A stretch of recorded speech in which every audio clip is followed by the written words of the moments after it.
Aloha, it's Dave Lawrence, and we're here. We're thrilled. We're at the Blue Note, Hawaii, and what a burning show tonight. Roy Hargrove is here helping to break this place in and taking some time for us in between sets. Very generous of him. Thank you very much, Roy. Thank you very much.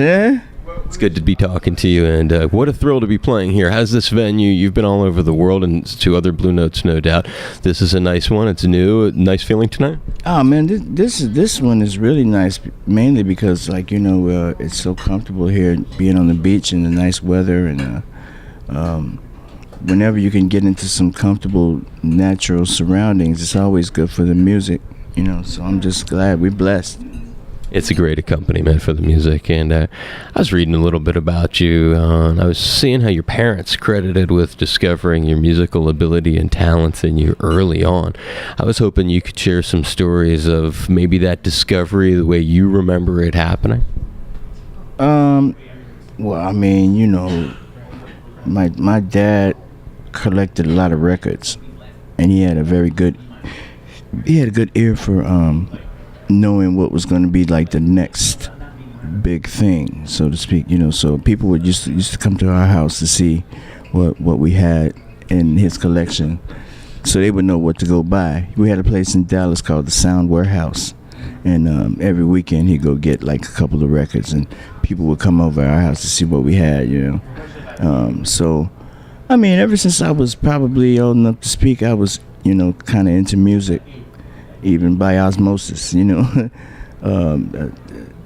then it was more like the Temptations, Four Tops, Parliament, Funkadelic, George Clinton, and a lot of the stuff in the 70s. And I guess around the time I was about 9 years old, I joined the school band, and my band director at the time had a very special thing. He could teach us how to improvise. And we're in Texas, so it's kind of like based on the blues, so you learn a few little blues things, and it's sort of like it's a little bit different because it kind of gives us an understanding of emotional quality in playing music. Even before we learn all the technical things that go with it, you get the emotional thing, the spiritual thing. Even as a young person, some people can understand. You can understand that. But anyway, I went on to high school, which is an art school, and then I went to Berkeley in Boston. And I guess around my end of my high school tenure, I met this guy, Larry Clothier, here. And he took me on a tour to Europe. And I began to go to these jazz festivals that would feature a lot of my heroes, people that I knew. Listened to on record. A lot of my favorite musicians, people like Dizzy Gillespie and Freddie Hubbard and Woody Shaw, and even some other lesser-known musicians, but with great talent that taught me a lot. People like Ronnie Matthews and Larry Willis and Jimmy Cobb, Walter Booker, and there's so many of them. That I learned from by just them being examples. I just watched them on the bandstand, and they really taught you how to be like a grown-up, musically speaking. You had some formative cats, though, who you got to interact with both. There's a middle school encounter and a high school encounter that I read about, the David Fathead Newman thing, and then later on Winton. And I was just, or when you look back at the road that you've been on, do you say to yourself, well, those were two really crucial experiences? Definitely. I think it's really important for a young musician that's starting out to get the experience of being around the elders, because this can it just shows you a great example on how to do it right. And those cats, do you still remember either of those experiences when the teachers, because I look at that as like school and a music education really having a critical role in your life. Yeah, definitely. Education is very important, and there's different kinds of education. You got you got the school of hard knocks, and then you got the actual school where you're in a building and sitting there taking the notes or whatever. But there's nothing like the kind of education you get from actually being there and seeing it live. I used to frequent this little bar. It was like a club that featured all the. Actually, it was a place where most musicians went to after they finished their gig. It was like a piano bar called Bradley's, and I used to go there all the time and hear some of the greatest musicians I ever heard. And just being there, just really gave me a savvy and an understanding of the fabric that goes in learning how to play. You pointed out the emotional thing earlier too, and learning about that, and just some of the nuance that comes along with this kind of music. When I think about as you've developed as a cat through the years, and you kind of extrapolate from that on your own.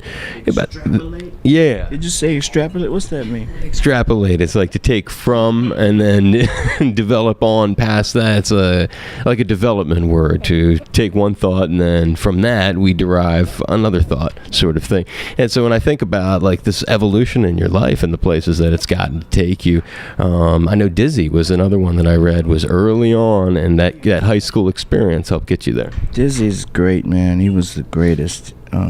He was always so he would always help the young guys. He was just so giving and had such a great personality and wonderful sense of humor, and he really knew how to make you relax in situations where you might be nervous, Which is an important part, and part of that, you talked about education. You spent just a year at Berkeley. I actually went to Emerson, so I was just around the block from there. So I was thinking, yeah, I was at Emerson and from 90 to 95, and I was thinking 1 year at Berkeley. I had a lot of friends, and they graduated from there, some of those cats. I'm thinking, why just 1 year? Did you get there and you thought, well, I don't really need to keep doing this? That's a longer story than I care to tell you, but anyway, I was there after about a year and a half. Long story short, February came around and it was really, really cold out there. Well, I'm in Hawaii, so we have that in common. Yeah. And that chased you away. Yeah, well, that's one of the things. But I know New York was calling. I mean, I was spending more time in New York than anything, so I thought it made more sense to change and go to school there instead. For someone like myself, when you read about commissioned to do music, Lincoln Center Jazz, when I think about that, explain what that means. I look at the Love Suite in Mahogany. How does that work when you get an opportunity to do something because I look at that and I think, wow, what is that? That's for people outside who are not doing music like this, you think, wow, that sounds very heavy, commissioned. Explain it to us. Give us an idea. How do you get to have that privilege? Well, I did. They called me and asked me to do it, and I did it, I was really excited about doing something like that, especially sharing the bill with Terrence Blanchard, one of the great composers of our time, I just, I sat down and put it together. It was really a lot of fun. I thought people had forgotten about that, man.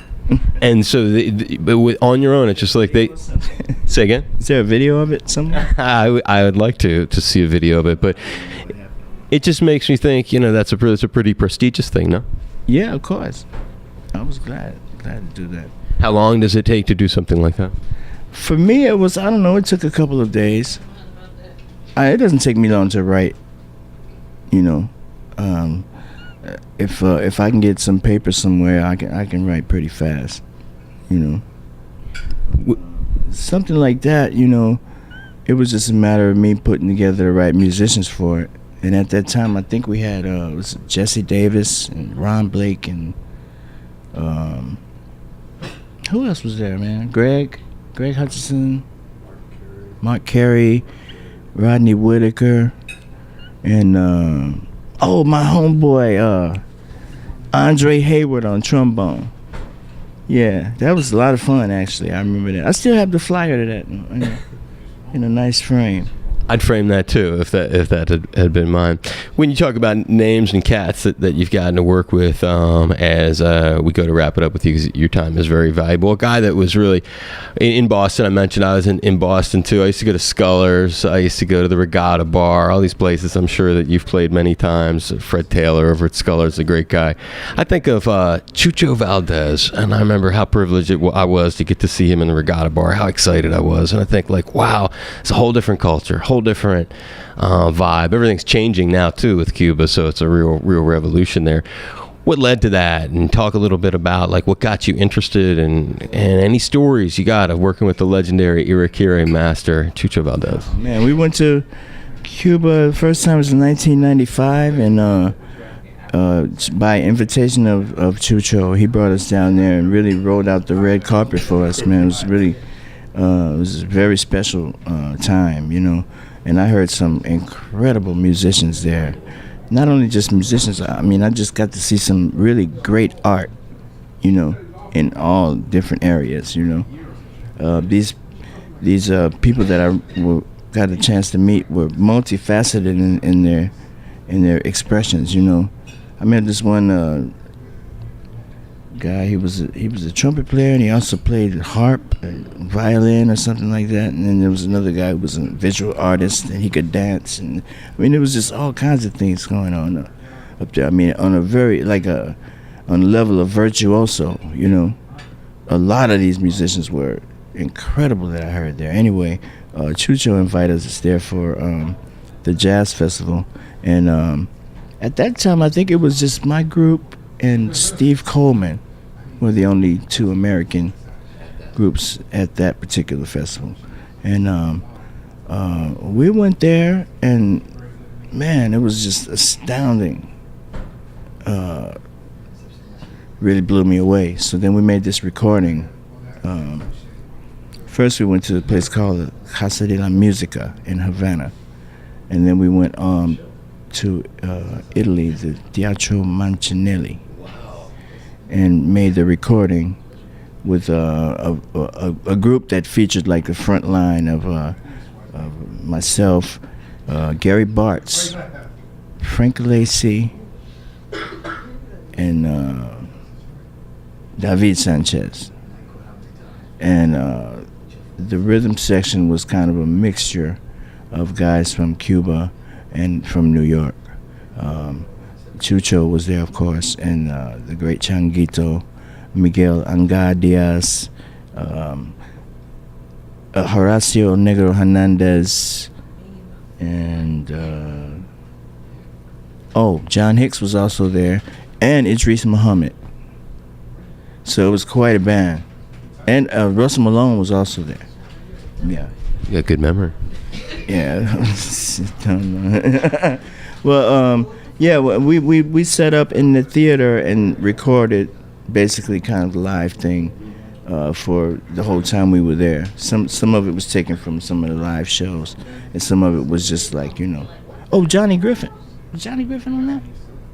No, I'm getting it mixed up now. Same theater, different sign, different thing. Yeah. Okay. Well, anyway, that's how that went down, and people were coming from all over the world to see this band when I went on the road with it. I mean, it really attracted a very broad audience, you know, especially with all those drummers in there, you know, like Changuito, he's like a master, you know, everybody studied with him. And then this guy, Angá, we lost him a little while back, but Angá was just like an octopus. He had like 5 congas, you know, and Chucho, you know what that is. This is like the president, you know. So, yeah, I mean, that was a lot of fun, man. We went on the road. People were coming from everywhere. Yeah, it gave me a lot of education on like rhythm, you know, and how to understand how to play over different types of rhythm, you know, especially being in Havana, hanging out with those drummers, you know, they showed me all the different components that go into the, you know, the guanguancó and the son and you know, the different clave. The ingredients. Yeah, so that really helped me a lot as far as learning how to play rhythm. Well, I anticipate a lot more coming out of there now that things are rapidly changing politically with Cuba. It should be allowing a lot more interaction, but that was a great project, and I really do appreciate you shedding a little light on that and just some of the other things you've been up to. This is a great treat for Honolulu. In all the 12, 13 years I've been here, we have not had a jazz club. We haven't had a place that can have this kind of regular. Yeah, I live here. I've lived here since 2002, and I just wanted to say, you know, not only is it a thrill to talk to you, but thank you for being willing to take the booking and be out here. It's just it's a great treat for Honolulu and for Hawaii Public Radio to get to talk to you. You like it, huh?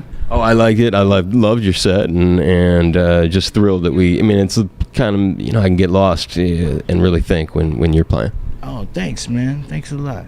And we do appreciate it. Thank you for taking a few minutes for us. No problem.